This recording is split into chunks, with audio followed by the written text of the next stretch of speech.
अस्सलाम वालेकुम दोस्तों, कैसे हैं आप सब। मैं ज़मीना फ़याज़ एक बार फिर आपके साथ मैं शुरू कर रही हूँ बसारत इश्क पार्ट 9।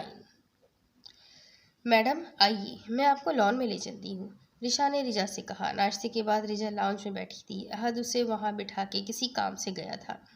रिशा, मुझे रिजा कह सकती हो तुम। रिजा उसका हाथ पकड़ने लगी तो उमर ने हाथ पकड़ लिया। भाभी, मैं आपको ले चलता हूँ बाहर, उमर ने रिशा को चढ़ाते हुए रिजा से कहा तो रिजा मुस्कुराने लगी। उसे उमर में रूशान की झलक महसूस होती थी। कोई ज़रूरत नहीं है, रिजा मेरे साथ जाएंगी, अहद सर ने मुझे ये काम कहा है, रिशा ने कमर पे हाथ टिकाते हुए कहा और फिर गुस्से से रिजा का हाथ उमर के हाथ से ले लिया। ओ हेलो, भाभी है ये मेरी, मेरे साथ ही जाएंगी। उमर ने फिर से रिजा का हाथ पकड़ लिया। रिजा दोनों की लड़ाई सुन के मुस्कुराए बिना ना रह सकी।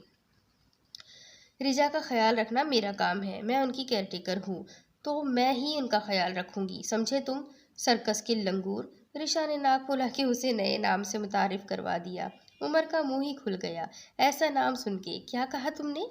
मैं? सर्कस का लंगूर? हाँ बिल्कुल, रिशा ने हाँ में सर हिलाते हुए कहा। तुम क्या समझती हो खुद को, कोई शहजादी? लेकिन तुम जंगल की रीछनी हो, रीछनी, चश्मे वाली रीछनी, उमर ने हंसते हुए कहा। रिजा उन दोनों की बातें सुनकर हंसने लगी। उसकी हंसी में अहद, जो अभी अभी घर में दाखिल हुआ था, खो गया। काफ़ी दिनों बाद उसे हंसते देख उसके दिल को सुकून मिला। बस कर दो तुम दोनों, मैं कहीं नहीं जाऊंगी, अब लड़ना बंद करो, रिजा ने हंसते हुए दोनों को चुप करवा दिया। कार्टून ही हो तुम दोनों, रिजा ने हंसते हुए कहा। अहद को देख के दोनों कुछ बोलने ही वाले थे कि अहद ने दोनों को चुप करके निकल जाने को कहा। दोनों सर हिलाते एक दूसरे को गर्दन कटने का इशारा करते बाहर निकल गए। रिजा हंस रही थी कि उसने उसके गाल पे लब रख दिए। रिजा हंसते वक्त अहद को काफ़ी खूबसूरत लग रही थी। अहद की हरकत पर रिजा की हंसी को ब्रेक लगी। वो इस लम्स को, इस खुशबू को लाखों में पहचान सकती थी। हंसते हुए कितनी अच्छी लगती हो ना जानम, रिजा को पीछे से बाहों के घेरे में लिए वो उससे बोला। रिजा चुप हो गई। तो तुम कब आए, और रिशा और उमर कहाँ गए? रिजा अहद की अचानक हमले पे घबरा गई और अपनी घबराहट पे काबू पाने की कोशिश करने लगी। दोनों समझदार है, इसीलिए कबाब में हड्डी बनना नहीं चाहते थे। अहद के लहजे में शरारत आई। रिजा भी मुस्कुराने पे मजबूर हो गई। अचानक साइमा वहां दाखिल हुई। अहद फौरन रिजा से दूर हुआ।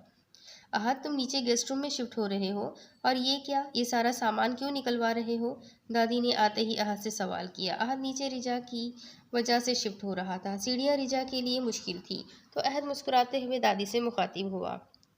दादी, वो रिजा के लिए मुश्किल होगी सीढ़ियाँ चढ़ना, और सामान सारा नहीं निकलवा रहा, सिर्फ कुछ चीज़ें हैं, जिससे कोनों वाले टेबल्स, दराज, वाज वगैरह, क्योंकि ये चीज़ें रिजा के लिए नुकसानदा हो सकती है, ऐसी चीज़ें जिससे चोट लगने का खतरा हो, सब निकाल रहा हूँ। अब कमरे में गोल टेबल्स होंगे, बाकी कपड़े तो फ़हीम चाचा ने सेट करवा दिए हैं। रिजा हैरान और परेशान सब सुन रही थी। अहद ये सब क्यों कर रहा है, सोच रही थी कि अगर उसे अपने फ़ायदे के लिए इस्तेमाल कर रहा है तो इस कदर क्यों ख्याल रख रहा है। रिजा के गिरने के बाद अहद ने कमरे के साथ तमाम चीज़ें जो रिजा के लिए चोट का बाज़ बन सकती थी उसे रिमूव करवा दिया था। वो रिजा पे एक खरोच भी नहीं बर्दाश्त कर सकता था। शाम हो चुकी थी। रिजा और अहद का वलीमा था। रिजा तैयार होने के लिए पार्लर गई थी। अहद ने उसे छोड़ा था और अब वो ही उसे लेने भी गया था। पार्लर के बाहर उसका इंतज़ार कर रहा था। ब्लैक कलर का थ्री पीस पहन रखा था उसने। जेल से अपने ब्राउन बाल सेट किए थे। ग्रे आंखों में वो संजीदगी लिए मकरूर चाल और उसको इम्प्रेसिव शख्सियत बहुत हैंडसम लग रहा था। वो गाड़ी से टेक लगाए खड़ा रिजा का वेट कर रहा था। वहाँ मौजूद लड़कियां मुड़ के उसे एक नज़र देखती ज़रूर थी। अचानक उसकी नज़र सामने से आती पार्लर वाली का हाथ थामे आती रिजा पे पड़ी। कॉपर गोल्डन और डीप रेड कलर की लॉन्ग टेल वाली मैक्सी थी। उस पे काफ़ी हैवी काम हुआ था। बालों को खुला छोड़े गोल्डन कलर की नाजुक सी ज्वेलरी, मांग टीका और मेकअप से रिजा अहद को चारों खाने चित कर रही थी। अहद ने रिजा का हाथ थामा और दूसरा कंधे पे फैला दिया। पार्लर वाली का शुक्रिया अदा करते फ्रंट डोर खोला और उसे आराम से बिठा दिया। रिजा कुछ भी नहीं बोल रही थी, वो बस उसकी खुशबू महसूस कर रही थी। अहद ने बड़ी मुश्किल से नज़र हटा रखी थी। वो चुपचाप ड्राइव कर रहा था। हॉल में पहुंचते ही रिजा अहद का हाथ थामे अंदर गई। छोड़ो मुझे, नीचे उतारो, मैं कहती हूँ नीचे उतारो मुझे। क्यों कर रहे हो ऐसा?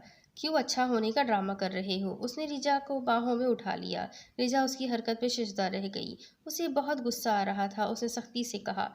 वो जो मज़े से उसे अपनी बाहों में उठाए आहिस्ता आहिस्ता मैरिज हॉल की सीढ़ियाँ चढ़ रहा था। जानम, तुम्हें छोड़ने के लिए थोड़ी ही उठाया है। अब तो तुम स्टेज पे जाके ही कदम रखोगी।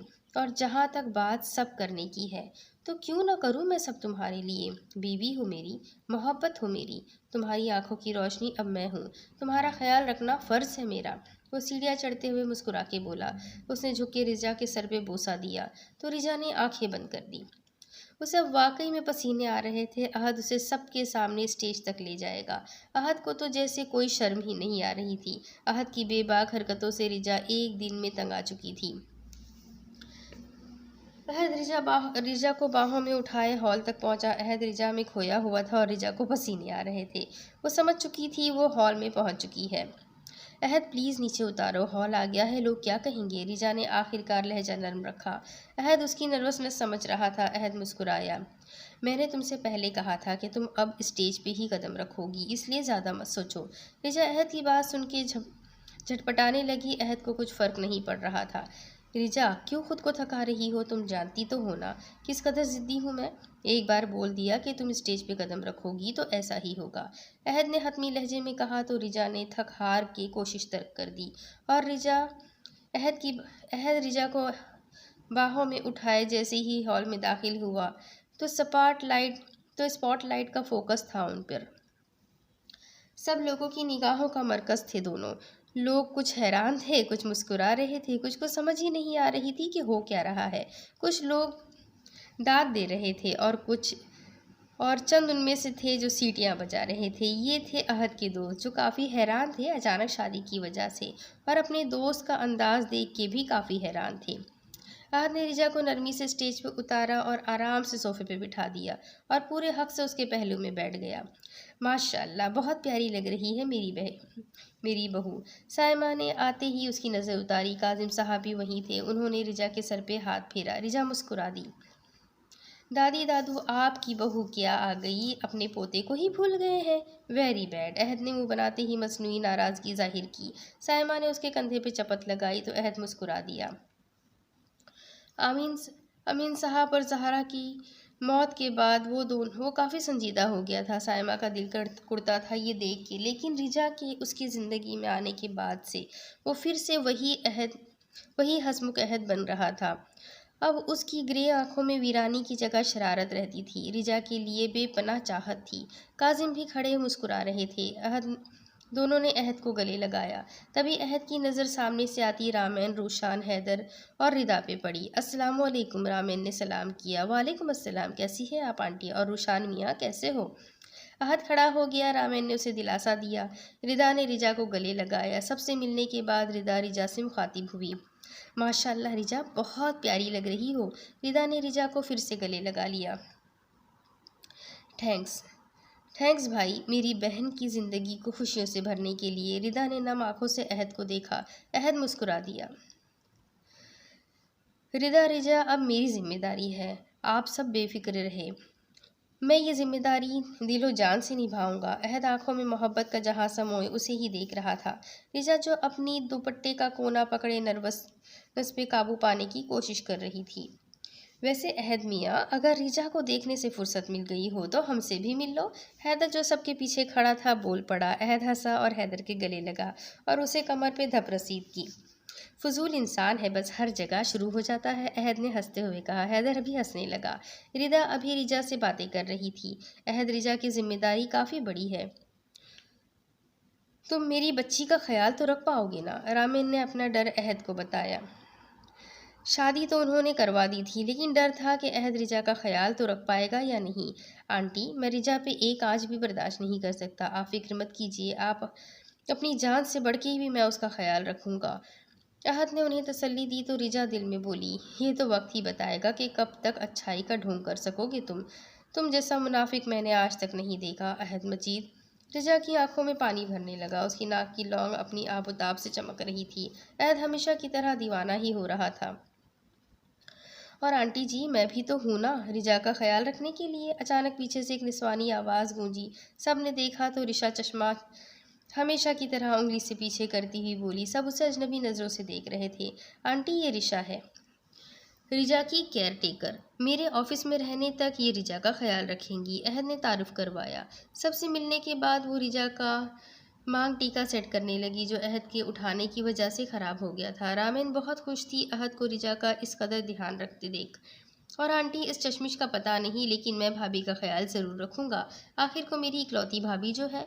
उमर भी बाल स्टाइल से पीछे करता स्टेज पे पहुंचा। रिशा की बात काटना तो उसकी हॉबी बन चुकी थी। अस्सलाम वालेकुम आंटी, कैसी हैं आप? इमरान के सामने झुका रामेन ने उसे रा, उनके सामने झुका रामेन ने उसे दिलासा दिया। रिजा की तरफ अहद खड़ा था और दूसरी तरफ रिशा थी।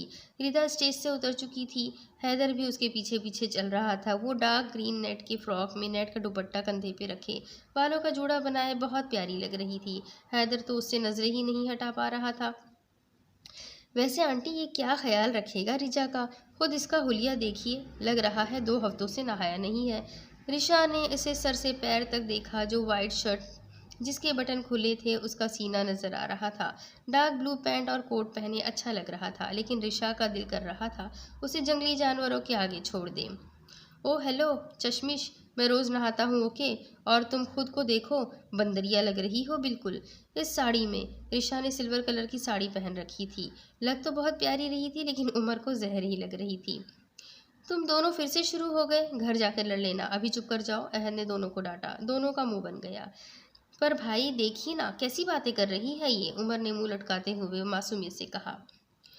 मैं तुम्हें भी बहुत अच्छे से जानता हूँ उमर, अब चुप कर जाओ, मुझसे अपनी पोल मत खुलवाना यहाँ, अहद ने उसे आंखें दिखाते हुए कहा। उमर ने एक नज़र रिशा को देखा। उसे ऐसा लग रहा था वो उसका मजाक उड़ा रही हो। देख लूंगा इस बंदरिया को, दिल में कहता पाँव पटकता नीचे उतर गया। रामैन रिजा के माथे पे बोसा देती नीचे उतर गई। रुशान तो पहले ही उतर चुका था। रिशा भी मुस्कुराती हुई नीचे उतर गई। सबके जाने के बाद फाइनली रिजा के साथ कुछ वक्त मिल गया था। इससे पहले कुछ बोलता उसकी हैरानगी की कोई इंतहा नहीं रही जब सामने से अशफाक साहब सारा और मरहा हाथों में फूलों का बुके लिए उसी तरफ आ रहे थे। वो खड़ा हो गया। चाचू आप यहाँ? अहद ने सवाल किया। उसे पता नहीं क्यों बहुत अजीब लग रहा था। वो तो शादी के खिलाफ थे, फिर अचानक यहाँ कैसे आ गए? और मरहा भी आई थी। क्यों भाई, अपने इकलौते भांजे की शादी में नहीं आ सकते क्या? अशफाक साहब ने मुस्कुराते हुए उसके हाथ में फूल थमा दिए। अहद मुंह खोले सब देख रहा था कि आखिर इतनी तब्दीली कैसे आ गई। कल तक वो रिजा को मानने के तैयार नहीं थे, लेकिन आज अचानक खुशी खुशी आ गए थे। सहारा रिजा से मिली, मरहा को ना चाहते रिजा से मिलना पड़ा। ऐसी बात नहीं चाचू, ऐसी बात नहीं है। अहद उनके गले लग गया। रिजा का वो पहले तारुफ करवा चुका था। अशफाक और सारा जा चुके थे। मरहा उंगलियां मरोड़ती अहद तक आई। अहद प्लीज़ मुझे माफ़ कर दो, मैंने बहुत गलत किया। मैं समझ चुकी हूँ कि तुम रिजा को चाहते हो, हद से ज़्यादा। मरहा ने आंखों में भरते हुए कहा। उसके आंसू तो अहद को अजीब लगे, लेकिन अहद उसकी बात में मुस्कुरा दिया। कोई बात नहीं मरहा, हो जाता है, अब ऐसा कभी मत सोचना। तुम्हारे लिए खुदा ने बेहतरीन साथी चुन रखा होगा, अहद ने दिल बड़ा करते हुए कहा। उसे शायद पता नहीं था कि मरहा उसके लिए कितनी पागल थी। वो अहद को पाने के लिए कुछ भी कर सकती थी। वैसे मानना पड़ेगा, बहुत ज़बरदस्त चॉइस है तुम्हारी, बहुत प्यारी बीवी है तुम्हारी, मरहा ने रिजा को देखते हुए शरारत से कहा। रिजा भी मसनूई मुस्कुराई। थैंक्स मरहा, मेरी रिजा है ही बहुत हसीन, मसनूई हुस्न से पाक। क्योंकि हुस्न दिल का भी होता है, और मेरी रिजा का दिल सोने जैसा है। अहाद ने रिजा की तरफ मोहब्बत भरी नज़रों से देखा। मरहा ने ज़बरदस्ती चेहरे पे मुस्कुराहट लाई। थोड़ी देर बातें करने के बाद वो उतर गई। अहद रिजा के करीब हुआ। रिजा बखूबी उसकी सांसें अपने चेहरे पे महसूस कर सकती थी। उसे अपने गिर्द लोगों की बातें कान में पड़ रही थी। सब उसे हमदर्दी की नज़र से देख रहे थे। वो और अहद के फैसले पे अफसोस भी कर रहे थे। अहद तो बस उसमें खोया हुआ लोगों की बातों को नज़रअंदाज कर रहा था। रिजा के करीब होते ही अहद ने फूंक मारी। रिजा के चेहरे पे आती लटें लहराई। रिजा को गुस्सा बहुत आ रहा था, बस जब्त किए बैठी थी। जानम कब से इग्नोर किए जा रही हो अपने मजलूम शौहर को? अहद ने सरगोशी की। उसके लहजे में मोहब्बत ही मोहब्बत थी। रिजा का दिल कर रहा था कि उसका गला दबा दे। ज़्यादा फ्री होने की ज़रूरत नहीं है मिस्टर फ्लर्ट, रिजा ने दांत पीस के कहा तो तल रिजा ने दांतों तले होंठ दबा दिए और हंसी दबाने की कोशिश करने लगा। रिजा को तंग करके उसे बहुत मजा आता था। तुमसे फ्लर्ट करने का पूरा हक है मुझे जाना, अहद ने शौक लहजे में कहा तो रिजा झंझला गई। उसने अहद के हाथ जो उसके हाथ पे था उस पे चूटी काटी। वो बिलबिला उठा। आह, मेरी जंगली बिल्ली को गुस्सा आ रहा है। सो क्यूट जानम, अहद ने हाथ सहलाते हुए कहा तो रिजा का दिमाग खराब था कि वो उसे बातें सुना रही थी और वो सुनने के बावजूद नरमी से बात कर रहा था। रिजा बस जब्त ही करती रही। अहद बस भी कर दो, मत तंग करो मुझे, रिजा ने इल्तिजा की। जानम क्या है ना, तुम्हें तंग करने का लाइसेंस है मेरे पास। अहद ने उसके हाथ पे हल्का सा दबाव डाला। रिजा ने कड़वा सा मुंह बनाया। ये मंजर सामने खड़ी मरहा देख रही थी। उसने तो कोशिश की थी दोनों के रिश्ते को नाकाम बनाने की, लेकिन ये क्या, दोनों खुश लग रहे थे। मरहा की आंखों से अंगारे बरस रहे थे। बस खुद पे जब्त किए बैठी थी, वरना कब की रिजा को बीच से हटवा चुकी होती। तुम दोनों की शादीशुदा जिंदगी में आग न लगा दी तो मेरा नाम भी मरहा नहीं, मरहा ने तिल मिलाते हुए दिल में कहा। जब्त से मुट्ठियां भींच रखी थी उसने। रिदा रिदा अभी अम्मी के पास टेबल पे बैठी थी, कुछ बात कर रही थी कि अचानक उसके पीछे हैदर खड़ा था। वो बोल उठा। उसने रिदा को आवाज़ दी, आवाज़ में काफ़ी बेचैनी थी। जी क्या हुआ हैदर, कुछ काम था? रिदा ने अचंभे से पूछा। हैदर ने मुस्कुराते हुए रामैन को देखा। उसका दिल किया सर पीट ले। हाँ तुम आओ, कुछ काम है, हैदर ने कहा तो रामैन ने रिदा के कंधे पे हाथ रख दिया और बोली, जाओ बेटा, कुछ काम होगा हैदर को। रिदा ने इस बात में सर हिला दिया। रिदा हैदर के पीछे पीछे चलने लगी। उसे हैरानगी हो रही थी, हैदर की आवाज़ में संजीदगी थी, वरना तो वहाँ हमेशा शरारत ही होती है। उसे लग रहा था कुछ गलत हो रहा है। हैदर उसे एक साइड पे ले गया जहाँ कोई नहीं था। हैदर क्या हुआ, मुझे डर लग रहा है, कुछ बोलिए, रिदा ने पूछा तो हैदर ने एक रिदा की कलाई खींची। वो झटके से उसके सीने से आ लगी। हैदर ने उसके गिर्द बाजू का हाला बना दिया। वो निकल ही नहीं सकती थी उसके हिसार से। मुझे बताओ कब तक चलेगा ये, हैदर ने उसकी आंखों में देखते हुए संजीदगी से कहा। रिदा को कुछ समझ ही नहीं आ रहा था। किसकी बात कर रहे हैं आप हैदर, रिदा ने उसके सीने पे हाथ रखे हैरानगी से पूछा। तुम जानती हो मैं किसकी बात कर रहा हूँ, हैदर ने मजीद रिजा को खींचा। अब दोनों के दरमियान फासला खत्म हो चुका था। रिदा को उसकी आवाज़ और पकड़ में सख्ती महसूस हो रही थी। उसे अजीब लगा, उसकी आंखों में आंसू आ गए। I am so sorry Haider, अगर आपको मेरी कोई बात बुरी लगी हो, रिदा ने नज़रें झुका ली। ये वक्त था हैदर पिघला। उसके चेहरे पर मुस्कुराहट आ गई। अरे अरे मेरी जान, तुम तो रोने लगी। यार मजाक कर रहा था, एक मजाक भी नहीं कर सकता और तुम समझ नहीं सकती क्या, हैदर ने उसका चेहरा हाथों में भर लिया और मोहब्बत से कहा तो रिदा को बहुत गुस्सा आया। उसने हैदर के सीने पे थप्पड़ जकड़ दिए। हैदर आपने तो मेरी जान ही निकाल दी थी, रिदा ने ठंडी सांस हवा के सुपुर्द करते हुए कहा तो हैदर ने उसके आंसू साफ किए, उसकी आंखों पे बारी बारी लब रख दिए। रिदा ब्लश करने लगी थी। उसने हैदर को धक्का दिया और हंसती हुई दूसरी तरफ चल गई। जितना भागना है भाग लो, आने तो मेरे पास ही वाली हो, हैदर ने मुस्कुराते हुए कहा। रिदा काफ़ी लाल हो चुकी थी। हैदर की मोहब्बत ने उसे एतमाद बख्श दिया था। एक शर्मीली सी मुस्कान उसके चेहरे पर आ गई। वलीमे का फंक्शन इख्तिताम को पहुंच चुका था। सब लोग घर को रवाना हो चुके थे। रिजा और अहद अभी भी बैठे थे। अहद का फ़ोन बजा। उसने रिजा का हाथ रशा को थमा दिया कि वो उसे कमरे में छोड़ दे। रिजा आप बहुत प्यारी लग रही थी, रिशा ने कहा तो रिजा मुस्कुरा दी। थैंक्स रिशा, काश मैं भी सब देख सकती तो तुम्हारी भी तारीफ करती, लेकिन कोई नहीं, तुम बहुत अच्छी हो, रिजा ने उदासी से कहा तो रिशा फौरन बोली। रिजा आपको पता है, आप देख सकती है, आप इंसान की अच्छाइयाँ देख सकती है, भले ही रंग नहीं देख सकती लेकिन इखलाक देख सकती है। लेकिन आजकल के लोग आंखें होने के बावजूद अंधे होते हैं, सिर्फ शक्लों को ही अहमियत देते हैं, दिल कोई नहीं समझता। रिशा ने काफ़ी गहरी बात की। रिजा मुस्कुरा दी। उसे कमरे में छोड़ के वो बाहर निकल गई। रिजा हाथ हवा में लहराती उठी तो हाथ अहद के चेहरे पे लगा जो अभी वहाँ दाखिल हुआ था। उसने आंखें बंद करके महसूस किया उसका लम्स। रिजा ने हाथ पीछे खींचा तो अहद ने उसका हाथ पकड़ लिया, उसे लबों तक ले गया। रिजा ने फिर हाथ खींचा, उसे बहुत गुस्सा आ रहा था। अचानक आंखों के लबालब पानियों से भर गए। कुछ बहुत अजियतनाक बातें जो उसने हॉल में सुनी थी याद आ गई। दूर रहो मुझसे मिस्टर अहद मजीद। क्या मिला तुम्हें मुझसे शादी करके? एक अंधी लड़की से शादी करके तुम्हें क्या मिला? बहुत गलत किया तुमने, सारी ज़िंदगी पछताओगे। अभी भी वक्त है, दे दो मुझे तलाक और आज़ाद हो जाओ मेरे बोझ से। वो हाथ झटकती चिल्लाई कि उसके लहजे में बेइंतहा दर्द था। आंखें तो पहले ही भीग चुकी थी। रिजा, पागल मत बनो। लोगों की बातों की वजह से तुम मेरा और अपना रिश्ता क्यों ख़राब कर रही हो? बेवकूफ़ लड़की, मोहब्बत में महरूमियाँ नहीं देखी जाती, बल्कि उन महरूमियों को समेट लिया जाता है, और तुमने अपनी कमी को अपने सर पे सवार कर लिया है। अगर तुम देख नहीं सकती तो इसमें तुम्हारी क्या गलती है, डैमिट। अहद गुस्से से दहाड़ा। रिजा की बातें उसे हमेशा आपे से बाहर कर देती थी। उसका लहजा महसूस करके रिजा काँप गई। अहद ने उसे बाजू से पकड़ के झंझोड़ डाला। क्या तुम्हें मेरे लहजे से कभी महसूस हुआ कि तुम मुझ पे बोझ हो? नहीं ना, तो क्यों ऐसी बातें कर रही हो जो तुम्हारे जख्मों को ताज़ा कर देते हैं? और तुम्हें तकलीफ में देख के मैं खुश रह सकता हूँ भला? आखिर रिजा, आखिरी बार वार्न कर रहा हूँ, अब ऐसी कोई बात मत करना कि मुझे कोई सख्त कदम उठाना पड़े, जो मैं फ़िलहाल नहीं करना चाहता। अहद ने रिजा को करीब किया और उसकी गर्दन को होठों से छूने लगा।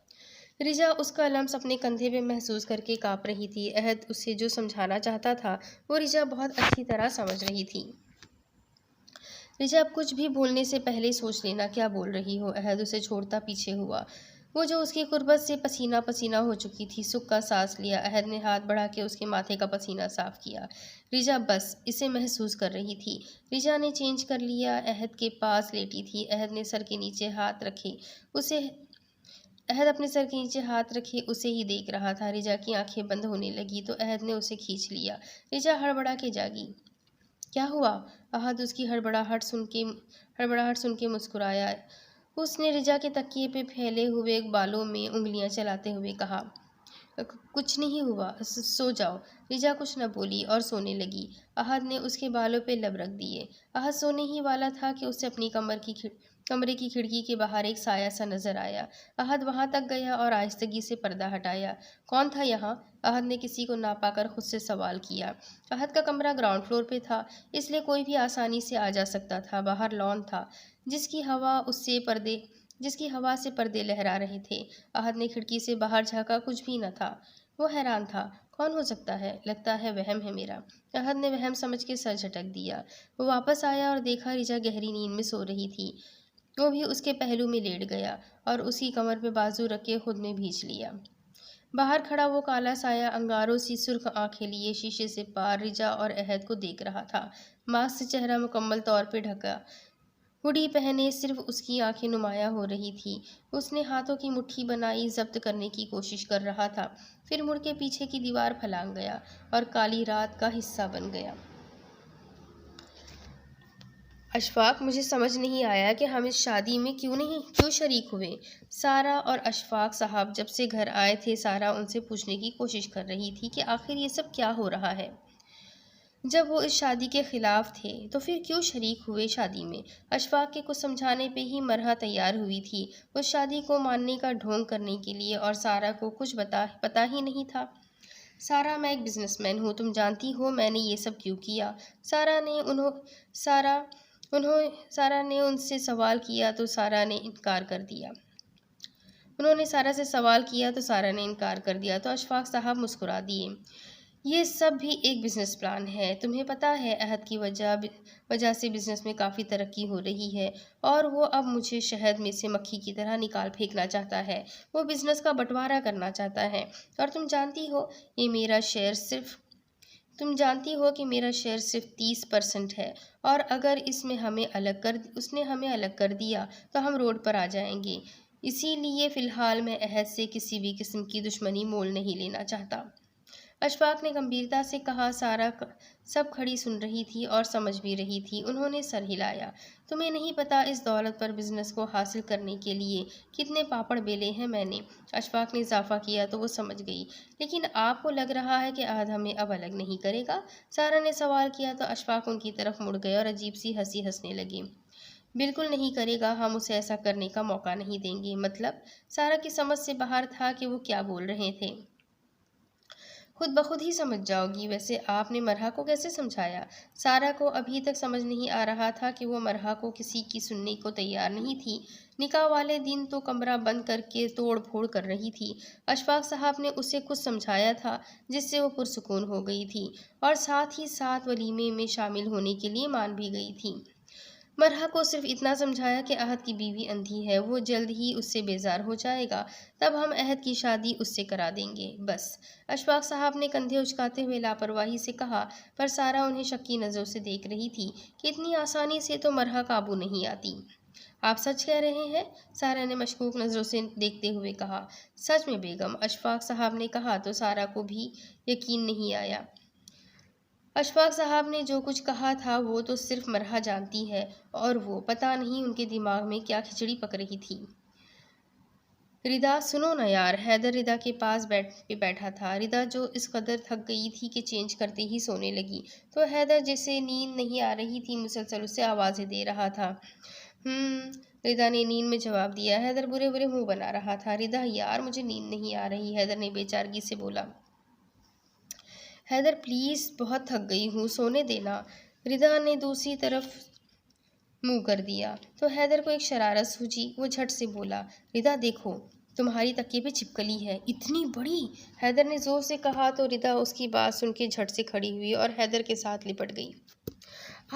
चिपकली चिपकली, हैदर चिपकली, रिदा चीखती हुई उससे लिपटती हुई बोली। हैदर दांतों तले लब दबाए हंसी दबाने की कोशिश कर रहा था। रिदा और वो बेड पे खड़े थे और रिदा चीख रही थी। हैदर मजे से उसके गिर्द बाजू लपटे खड़ा था। यार हैदर चिपकली है, तुम्हें चिपकली लग यार हैदर चिपकली है, मैं तुम्हें चिपकली लगता हूँ? हैदर की बात पे रिदा ने हैदर को देखा, फिर डर के पीछे देखा तो कुछ नहीं था। हैदर का बस हो गया, वो जोर जोर से हंसने लगा। रिदा सब समझ गई। उसने तकिया उठाया और हैदर की तरफ फेंका जो उतर चुका था। हैदर, ये क्या बचपना है, मुझे नींद आ रही थी, रिदा ने गुस्से से कमर पे हाथ टिकाते हुए कहा। यार रिदा, मैं बोर हो रहा था, अब तुम्हारी नींद खराब हो चुकी है तो चले। हैदर उस तक पहुंचा और बड़ी मासूमियत से बोला, कहाँ? हमारे बच्चों की शादी पे, हैदर ने नाक फुला के कहा तो रिदा को हंसी आ गई। रिदा को हंसता देख वो बोला, यार बाहर आइसक्रीम खाने चलते हैं। हैदर ने उसके कंधे पे दुपट्टा रखा तो रिदा हैरान हो गई। अभी? हैदर, नहीं यार, काफ़ी रात हो गई है। रिदा ने साफ इनकार कर दिया। प्लीज़ रिदा, हैदर ने कहा तो रिदा ने काफ़ी देर सोचा फिर मान गई। हैदर और रिदा अभी आइसक्रीम पार्लर के बाहर खड़े थे। हैदर ने रिदा के लिए एक आइसक्रीम ली थी और ख़ुद भी खाने में मसरूफ़ था। आज रिदा उसे बच्चों जैसी हरकतें करते देख काफ़ी हैरान थी। उसे काफ़ी हंसी भी आ रही थी। अहद रिजा की शादी को हफ्ता होने वाला था। अहद ने रिजा का काफ़ी ख्याल रखा था। अब वो ऑफिस जा रहा था। दिन भर ऑफिस से रिजा को कॉल करता, बार बार दादी रिशा से उसके बारे में पूछता। अभी रिजा, उमर और रिशा लॉन में थे। रिजा उनसे बातें कर रही थी। पता है आपको रिजा, मैं शुरू से बहुत स्मार्ट थी, रिशा चश्मा पीछे करती हुई फखरिया अंदाज में बोली। उमर ने बुरा सा मुंह बनाया। वैसे भाभी, शक्ल से तो नहीं लग रही स्मार्ट, उल्लू लग रही है। उमर ने उसे चिढ़ाया तो रिशा ने दांत पीसे। अपने बारे में क्या ख्याल है? मैं बहुत ज़्यादा इंटेलिजेंट प्लस हैंडसम हूँ। हाँ, लंगूर हो पूरे, रिशा दिल में बोली तो रिजा हंसने लगी। उसने फ़ौरन टोक दिया, हाँ हो बहुत क्यूट रिशा तुम, और उमर तुम स्मार्ट। बस अब लड़ना मत। हाँ मेरी प्यारी भाभी को तंग मत करना। पीछे खड़ी मरहा मसनूई मुस्कुराहट लिए खड़ी थी उमर और रिशा को दिखाने के लिए। अरे मरहा, कहाँ भाभी? मरहा कहाँ भाभी, इतनी क्यूट है, उन्हें जितना तंग करो कुछ नहीं बोलती।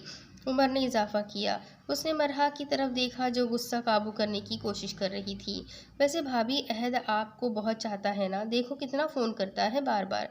मरहा ने मुस्कुरा के कहा। रिशा कुछ बोलती इतने में ब्लैक गाड़ी घर में दाखिल हुई।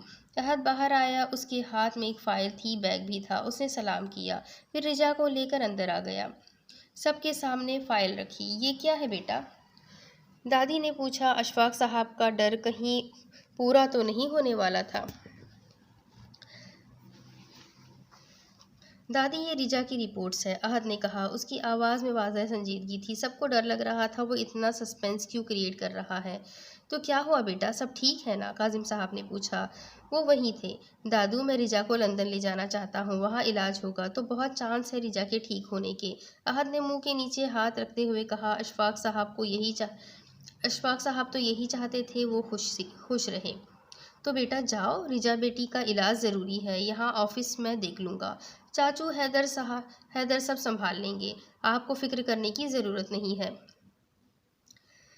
और हम कल ही जा रहे हैं। रिजा को वो सुना रहा था जो जैसे बिल्कुल सदमे में चली गई हो। रिशा को बोल के वो कमरे में जा चुकी थी।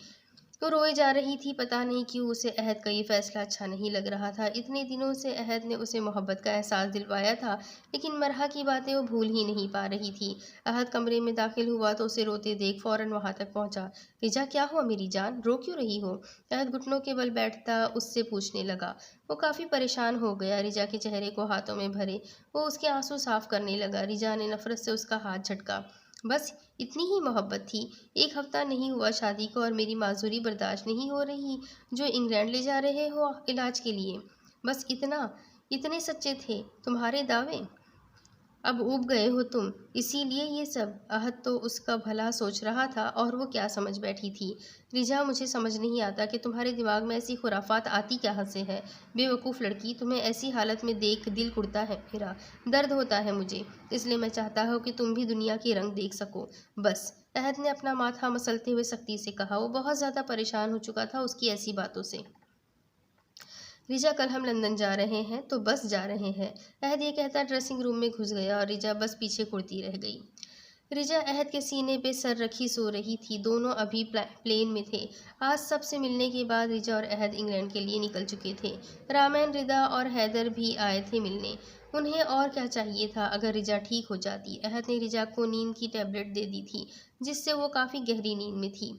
अहद को पिछले कुछ दिनों से लग रहा था कि कोई उनका पीछा कर रहा है।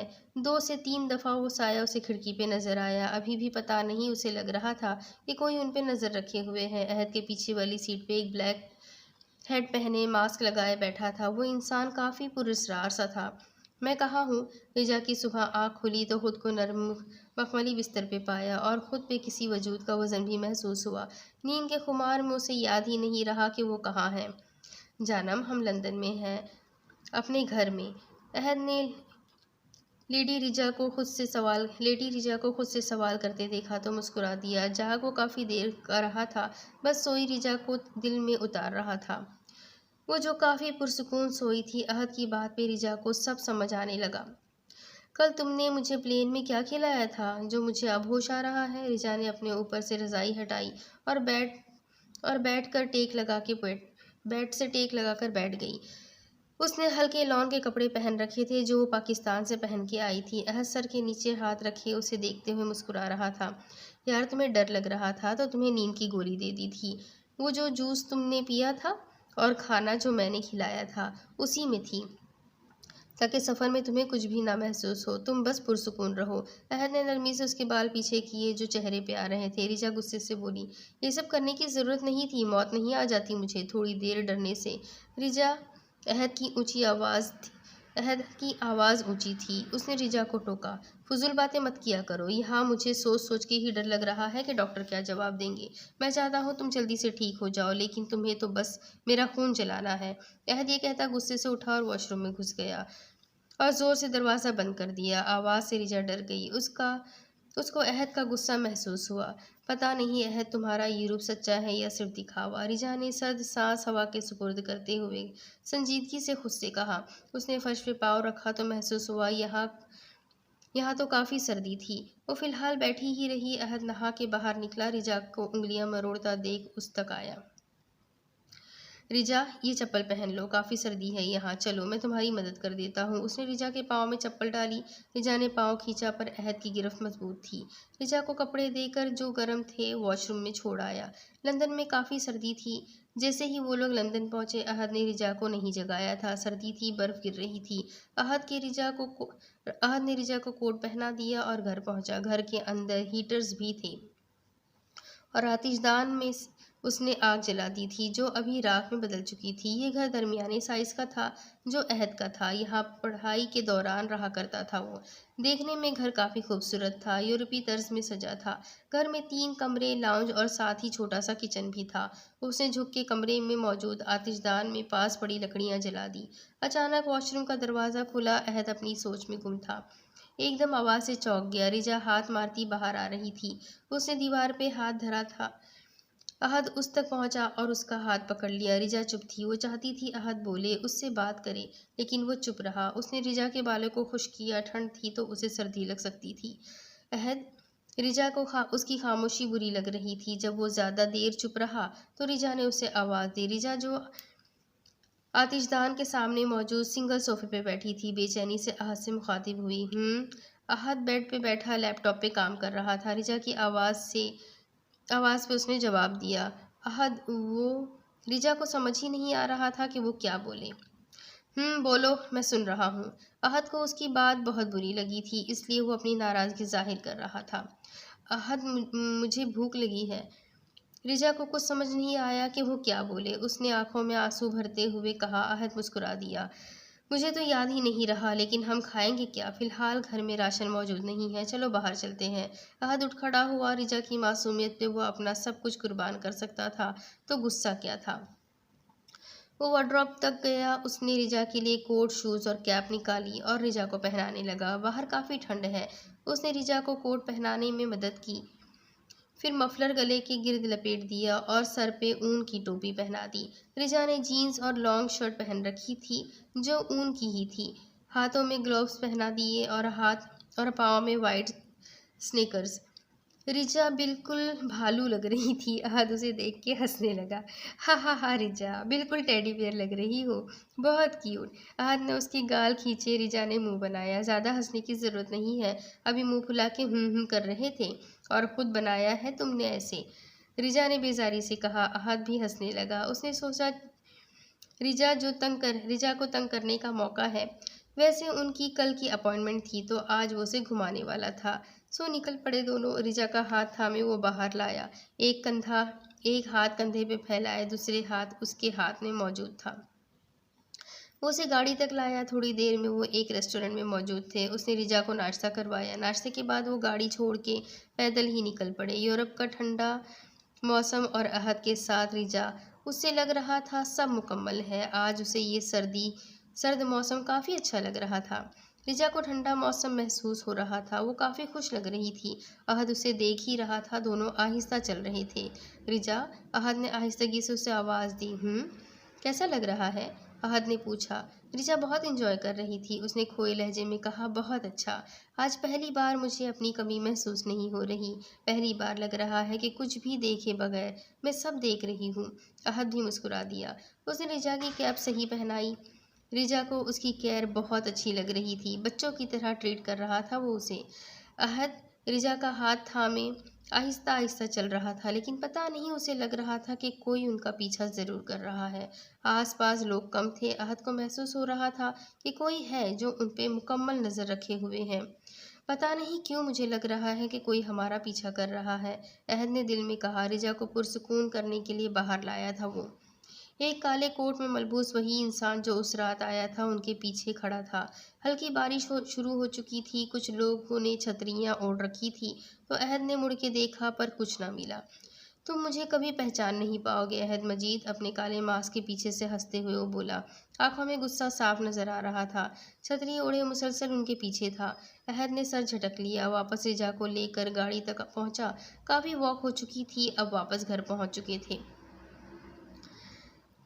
अस्सलाम वालेकुम दादी, कैसी हैं आप? अहद टीवी ऑन किए बैठा था। रिजा भी बस बेजार हो रही थी। अहद उससे तंग भी कर रहा था। नाश्ते के बाद आते वक्त वो ग्रोसरी भी लेकर आए थे। अब खाना अहद ने बनाना था। फिलहाल वो उसे तंग कर रहा था। फ़ोन बजा तो देखा दादी का फ़ोन था।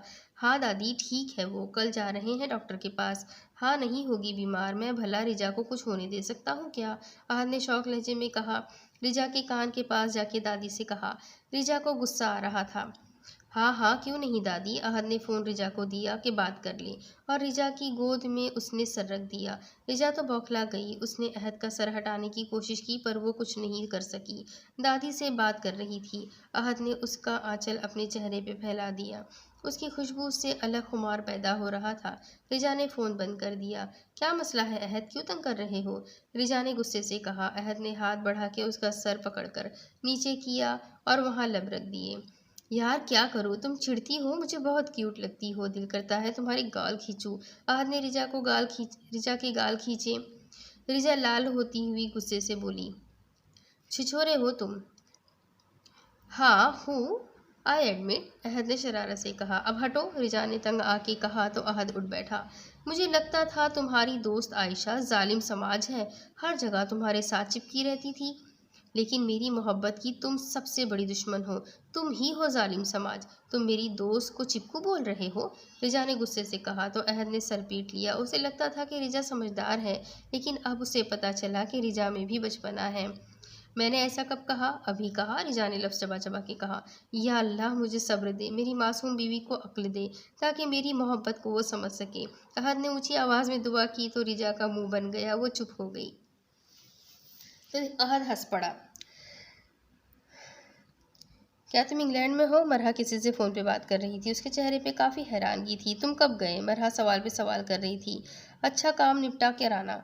ओके। उसके समझाने के बाद मरहा समझ गई। उसने इतना ही कहा कि पीछे से सारा आ गई। कौन सा काम? उन्होंने सवाल किया तो मरहा ने फ़ोन बंद कर दिया।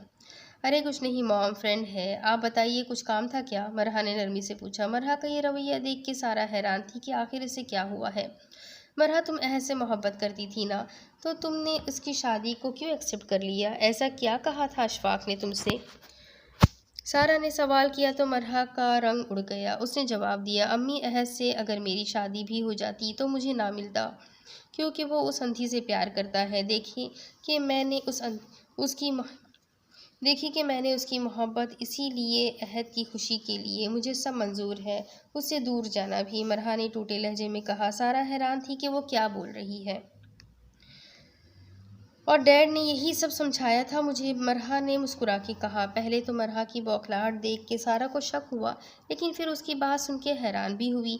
मरहा रूम से निकल गई। सारा बस हैरान ही थी। क्या मरहा सच बोल रही थी? शाम का वक्त था। रिजा सो रही थी, बोर हो रही थी तो बैठे बैठे बेड से टेक लगाए सो रही थी। अहद ने उसे लिटा दिया। उसे काम से बाहर जाना था, बारिश हो रही थी तो वो रिजा को नहीं ले जा सकता था।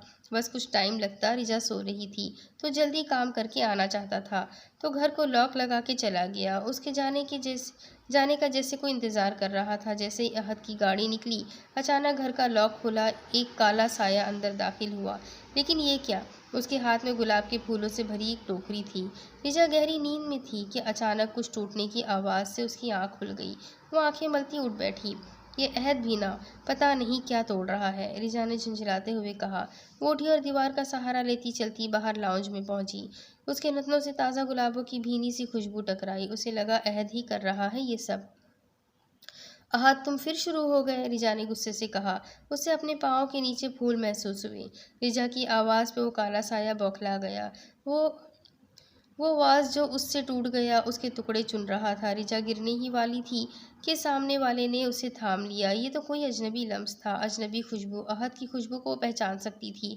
उसका लम्स वो हज़ारों में पहचान सकती थी। रिजा एकदम उससे दूर हुई और डरते हुए बोली, मुझे पता है तुम अहद नहीं हो। कौन हो तुम? रिजा की जान हवा हो रही थी, ऊपर से कड़कती बिजली। अहद, कहाँ हो तुम? अहद! रिजा ने अहद को आवाज़ें देना शुरू की। रिजा रोने लगी। उसके कदम पीछे की तरफ जा रहे थे और पीछे कांच थी। सामने वाले ने उसे फुर्ती से पकड़ के खींचा और मौका दिए बिना उसे नींद का इंजेक्शन दे दिया। रिजा पे अब गुनूदगी तारी होने लगी थी। उसके हवास उसका साथ छोड़ रहे थे।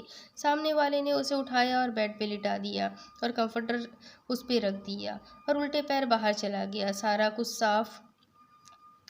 कुछ साफ किया, क्योंकि वह अहद को शक का मौका नहीं देना चाहता था, और दरवाज़ा बंद करता चला गया। You will be mine sweetie, भारी आवाज़ में कहता पुरस्कार मुस्कुराहट और आंखों में जिद लिए वो निकल गया। अंधेरा फैल रहा था और वो गायब हो गया। सुबह अचानक रिजा की आंख झटके से खुली और पसीने में शराबूर थी। उसका सांस फूला हुआ था। अचानक रात का मंजर उसके दिमाग में घुमा। वो कांपने लगी और उसने अहद को आवाज़ दी। अहद, अहद, तुम यही हो क्या? रिजा ने साइड पे हाथ मारते हुए कहा। वो रो रही थी, बेड खाली था। वो मजीद डर गई। इससे पहले वो कुछ बोलती वॉशरूम का दरवाज़ा खुला और अहद बाहर आया और रिजा को यूं बेड पे सुकड़ा सिमटा बैठे देख वो हैरान हो गया, जो घुटनों में मुंह छुपाए सिसक रही थी। अहद डर गया और लपक के उस तक पहुंचा। रिजा, मेरी जान, क्या हुआ? रो क्यों रही हो? उसने रिजा के हाथों को अपने हाथों में लेते हुए परेशानी से कहा। अहद की आवाज़ सुन के उसके लम्स को महसूस करके रिजा ने सर उठाया और एकदम उसके सीने से लग गई और ज़ोर ज़ोर से रोने लगी। उसके आंसू अहद की शर्ट भिगो रहे थे। अहद इस हरकत पर सिजदा रह गया। खुशी और हैरानगी के मिले जुले तासुरात थे। उसने एक बाजू रिजा के गिर्द लपेट लिया और दूसरा हाथ रिजा की पीठ सहला रहा था। उसे पुरसुकून करने लगा। कहाँ चले गए थे तुम?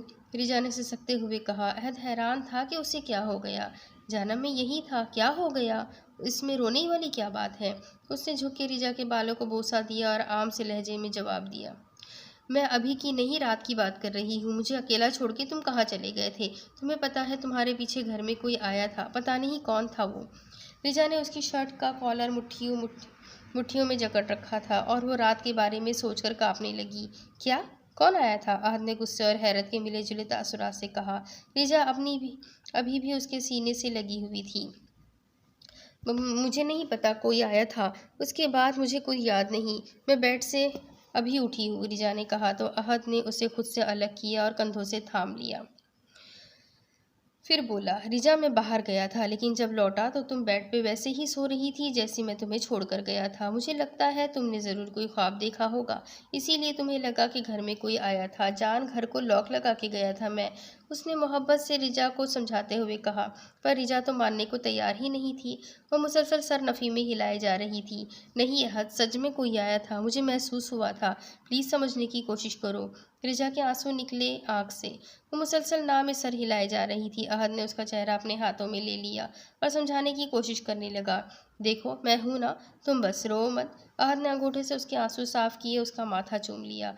अहद को लग रहा था उसने ख्वाब देखा है, इसीलिए अभी भी उसी कैफियत में है। पर रिजा कुछ बोलती, अहद ने उसकी बात काटी। ठीक है रिजा, तुम परेशान मत हो, मैं कुछ करता हूँ, अब कोई नहीं आएगा बस। रिजा ने हाँ में सर हिलाया। अहद को मौका मिल गया। उसने रिजा के गाल पे लब रखे तो रिजा समझ गई वो मौके का फ़ायदा उठा रहा है। अपनी पोजीशन फील हुई तो फ़ौरन उसे धक्का देकर पीछे किया।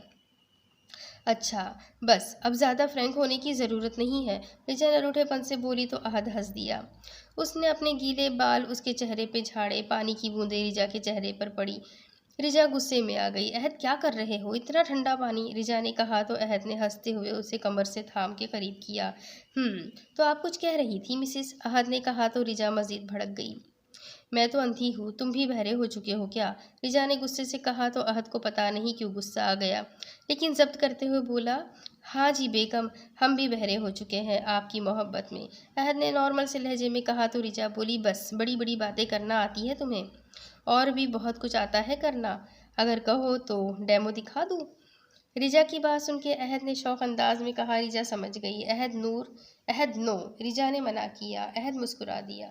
उसने अपनी नाक रिजा की नाक से रगड़ी। रिजा को उसका मोहब्बत का ये अंदाज अच्छा लगने लगा था। रिजा भी मुस्कुरा दी। अच्छा चलो तुम फ्रेश हो जाओ, मैं नाश्ता लाता हूँ। और हाँ, आज याद है ना, डॉक्टर की अपॉइंटमेंट भी है। अहद पीछे हो गया, रिजा का गाल थपथपाया और उसकी मदद करने लगा। उसे वॉशरूम तक छोड़कर बाहर निकल गया। रिजा फ्रेश होके निकली तो अहद कमरे में मौजूद था। उसका हाथ पकड़ के बेड पे बिठा दिया और अपने हाथों से खाना खिलाने लगा।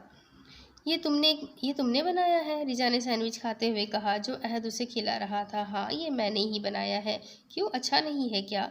अहद ने बाइट लेते हुए पूछा। उसे लगा कि अच्छा नहीं बना है। नहीं अच्छा है, मुझे नहीं पता था कि तुम कुकिंग भी कर सकते हो। अरे मैं बना लेता हूँ, सिर्फ सैंडविच और कॉफ़ी बस, अहद ने हंसते हुए कहा।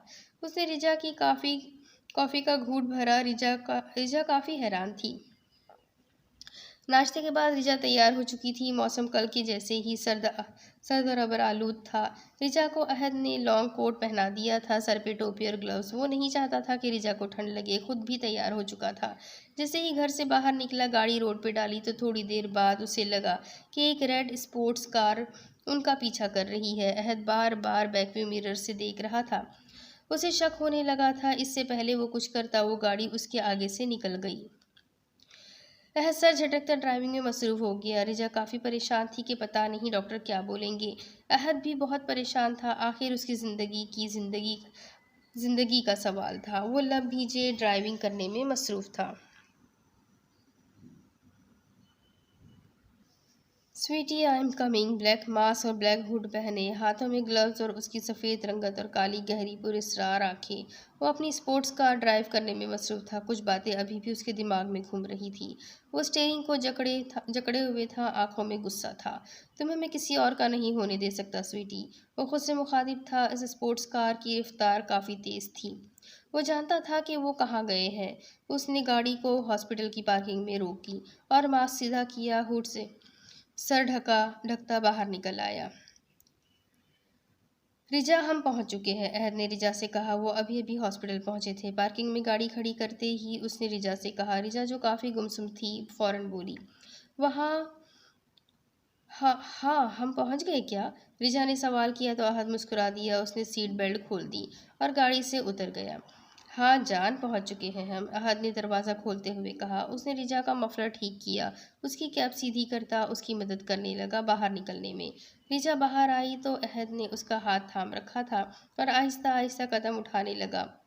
अचानक उसकी नज़र उसी रेड कार पर पड़ी जो उनका पीछा कर रही थी। उसे काफ़ी हैरानगी हुई। वो इत्तेफाक समझ के रिजा को थामे चलने लगा। अहद। रिजा रुक गई तो अहद ने रुक के उसे देखा। रिजा के चेहरे पे वाज़ेह बेचैनी आया थी। अहद उसके करीब गया और बोला, क्या हुआ रिजा? अहद ने पूछा तो रिजा ने घबराते हुए कहा, अहद, मुझे डर लग रहा है। पता नहीं डॉक्टर क्या जवाब देंगे। क्या पता मैं ठीक ना हो सकूँ तो? रिजा ने गर्दन झुका दी जैसे कोई मुजरिम होता है। अहद ने तड़प के उसे कंधों से थाम लिया। ऐसा कुछ नहीं होगा रिजा, तुम ज़रूर ठीक होगी, अहद ने पुरुम्मीद लहजे में कहा तो रिजा ने गर्दन उठाई। उसकी आंखें भीगी हुई थी। अहद ने उसके आंसू साफ किए, उसके माथे पे लब रख दिए। रिजा, अगर तुम सारी उम्र भी ना देख पाओ तो भी मैं तुम्हें ऐसे ही चाहूँगा, तुम्हारा ख्याल रखूँगा, क्योंकि मैंने तुमसे सिर्फ मोहब्बत ही नहीं की है बल्कि तुमसे अब मेरी भी ज़िंदगी है। अहद ने मोहब्बत से चूर लहजे में कहा तो रिजा कुछ भी नहीं बोली। अहद उसका हाथ थामे अंदर बढ़ गया, पर वो काली गहरी आंखें उन्हें ही देख रही थी। इन आंखों से मानो शोले निकल रहे थे। उसका साया उसका साय का उस साय का बस नहीं चल रहा था कि अहद को ही ख़त्म कर दे। उसने ज़ोर से पास मेल बॉक्स पे हाथ मारा। ज़ोर इतना था कि उसके हाथ से खून आना शुरू हो गया, पर गुस्सा अभी भी कम नहीं हो रहा था। तुम्हें नहीं छोड़ूंगा अहद मजीद, मेरे और मेरी स्वीटी के बीच आने की सज़ा तो तुम्हें ज़रूर मिलेगी। वो मुट्ठी बना के हॉस्पिटल में दाखिल हुआ। हाथ से खून टप टप टपक रहा था, लेकिन उसे फ़र्क ही नहीं पड़ रहा था। बस अहद और रिजा की नज़दीकियाँ उसे याद आ रही थी। वो बस जब्त किए हुए था।